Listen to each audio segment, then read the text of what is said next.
Yes, Clem. I have your picture here. Thanks, Todd. My story actually starts when I was in Fort Sam Houston, Texas, in December 1965. It was around December 10th that the first sergeant told me, 3 other guys, to report up to one of the administrative offices. So we walked into the office, and there was nobody there. We're standing at a counter, happened to look down, and we saw some documents there. Even though they were facing the other way, it was very easy to read my name, and the other guys saw their name. And we were to report to Oakland Army Terminal on December 21st, 65, and depart for Vietnam December 25th at 5 p.m. So we did get to Oakland Army Terminal on the 21st. An unusual thing happens too. They dump all of our clothes out of the duffel bag, and the sergeant, whoever it was going through our clothes and everything and preparing us for Vietnam. He puts the heavy winter overcoat back in the duffel bag. And I said to him, "Why would I need that? I'm going to Vietnam." He said, "You're taking it with you."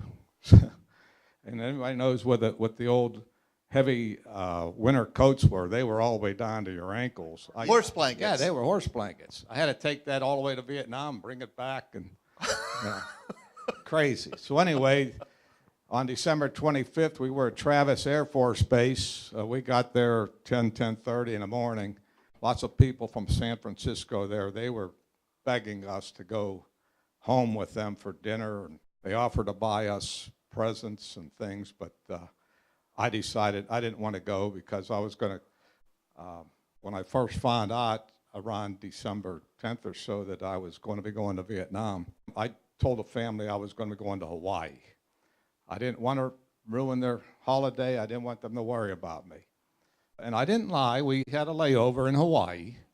I had planned on calling a family at 5 o'clock around 3 o'clock that day, so I didn't want to go to dinner with anybody. I wanted to stay there to make sure to get to call home.